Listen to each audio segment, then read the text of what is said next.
रामकृष्ण हरी. समाधानंद स्वामी हे महाराष्ट्रातील एक थोर व संत होते व कवी होते. हॅलो त्यांनी परमार्थ, स्वधर्मनिष्ठा आणि राष्ट्रप्रेमाचे संदेश दिले. समाधानंद यांचे नाव नारायण सूर्याजी ठोसर होते. त्यांनी दासबोध ग्रंथ लिहिला. ते रामाचे आणि हनुमानाचे उपासक म्हणून ओळखले जातात. त्यांनी शिस्त, शारीरिक तंदुरुस्ती आणि समाजातील सेवा करण्याचे महत्त्व सांगितले. चला तर सादर करीत आहोत तिसरी सूर्यकुल वर्गातील विद्यार्थी समर्थ रामदास स्वामींचे कीर्तन. हॅलो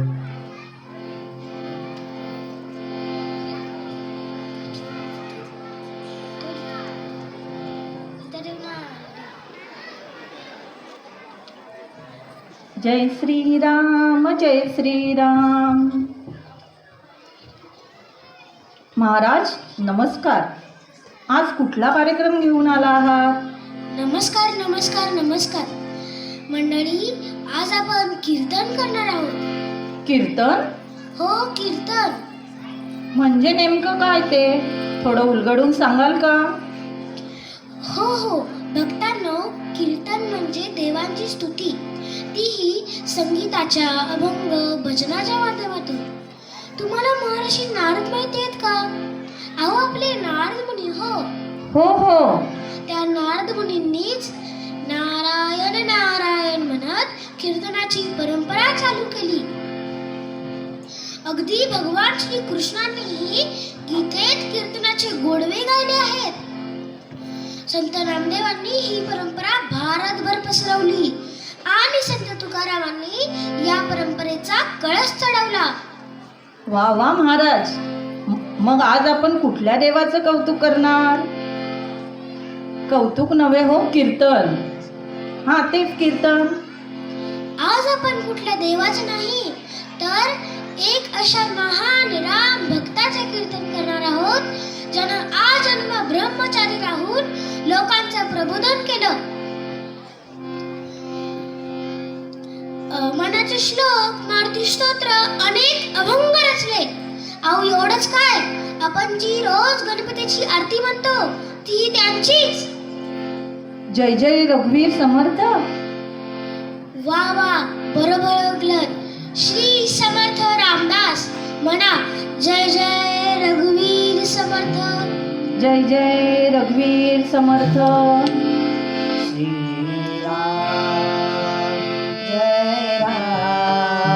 जय जय राम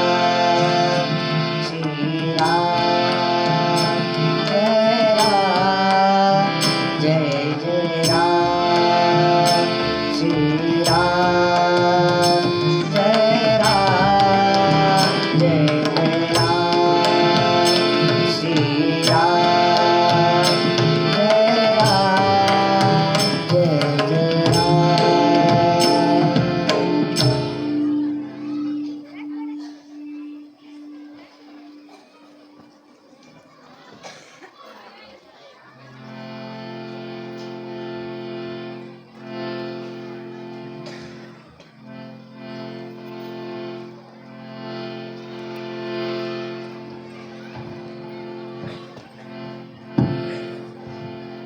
मराठवाड्याच्या जामकवी रामनवमीच्या दिवशी ठोसरांच्या घरी नारायण अवतरला. हेच ते आपले समर्थ रामदास. बाळाचे पाय पाळण्यात कसे दिसतात ते पहा. अवघ्या 8-10 वर्षांचा नारायण एकदा ध्यानास्थ बसला होता. आईने त्याला ध्यानातून उठवलं आणि विचारलं, बाळा, काय करत आहेस? बाल रामदासांनी उत्तर दिलं, आई, चिंता करतो विश्वाची. आता शरण कोणाचा गे, आता शरण कोणाचा गे, आता शरण कोणाचा गे.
कोण ते मानावे शरण कोणाला आता शरण कोणाला आता शरण कोणाला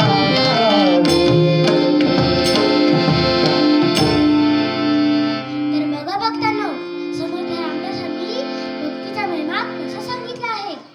आणि याच भक्तीच्या माध्यमातून त्यांनी बलोपासना, मारुती स्तोत्र पठण असे कार्यक्रम चालू केले. महाराष्ट्रातील अनेक गावांमध्ये मारुतीची मंदिरे बांधली, व्यायामाचे महत्त्व सांगितले. अहो, महत्त्वाचं म्हणजे दासबोध सारखा महान ग्रंथ लिहिला. दासबोध महाराज, असं काय आहे हो या ग्रंथात? दासबोध सारख्या महान ग्रंथात काय आहे हे सांगणं म्हणजे कठीण काम, पण प्रत्यक्ष रामदासांनीच सांगितले आहे ते ऐकूया. शिवगीता, रामगीता, गुरुगीता, गर्वगीता, भगवत गीता, ब्रह्मगीता, हंसगीता, पांडवगीता, गणेश गीता, योमगीता, उपनिषदे, भागवत. बाबा, हे सगळं तर आमच्या डोक्यावरूनच गेलं बघा. काळजी करू नका, रामदासांनी दासबोधात मूर्खांची लक्षणे सांगितली आहेत. नाही, तुम्हाला म्हणत नाही हो, तुम्ही कीर्तनाला आलात म्हणजे शाळेच रे. पण मूर्ख ओळखायचा कसा आणि ओळखला की टाळायचा कसा हे रामदास सांगतात. अक्षरे गाळूनी वाची का ती पदरीची घाली, अक्षरे गाळूनी वाची का ती पदरीची घाली, निगा न करी पुस्तकाची, निगा न करी पुस्तकाची, तो एक मूर्ख. वा वा महाराज, किती बारीक निरीक्षण आहे हो रामदासांचं. अहो, एवढंच नाही तर अजून सांगतो. आपले शिक्षक आपल्याला म्हणत असतात ना की अक्षर सुंदर काढा, तर कित्येक वर्षापूर्वी रामदासांनी दासबोधात लिहिलंय बघा. अक्षरे मात्र तुकी नीट, नेमस्त पैसा काने नीट, अक्षरे मात्र तुकी नीट, नेमस्त पैसा काने नीट, आडव्या मात्र त्याही नीट, आडव्या मात्र त्याही नीट, अरकुली वेलांट्या. महाराज, हे मनाचे श्लोक का म्हणतात? तेही समर्थांचेच ना?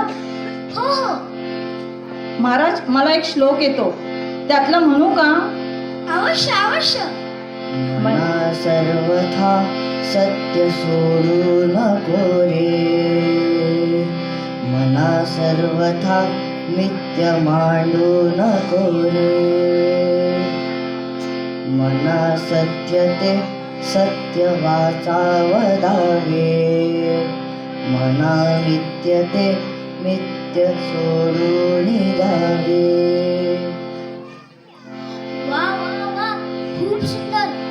आता बराच वेळ झाला, आवरूया. महाराज, राग मानून घेऊ नका, पण पण काय? महाराज, कीर्तन संपणार, पण त्या पंढरीच्या विठोबाचं नाव सुद्धा न घेता. हुशार आहेस बघता, योग्य बोललास.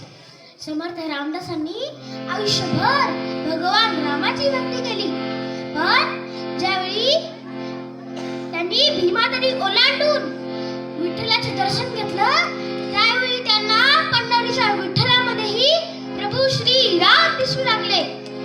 रामानं धनुष्यबाण ठेवून करकटीवर ठेवले आहेत. शरयूची ही भीमा झाली आहे. पंढरी आणि अयोध्या एकच झाली आहे असं त्यांना वाटलं.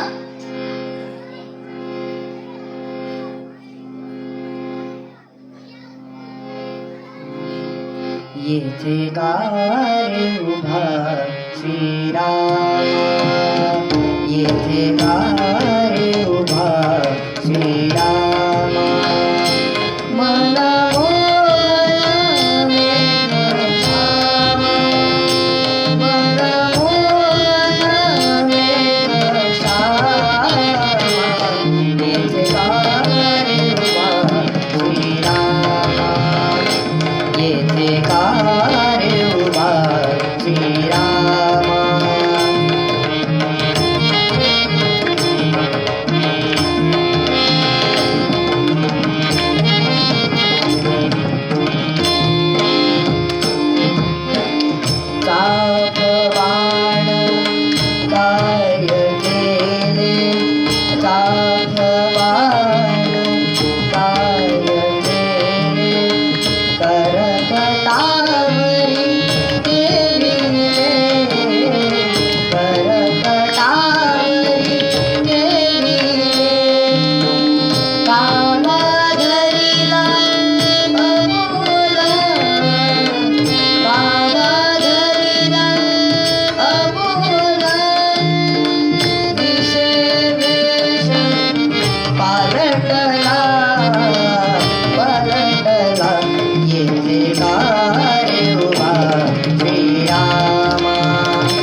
कीर्तन ऐकून मन कसं तृप्त झालं बघा.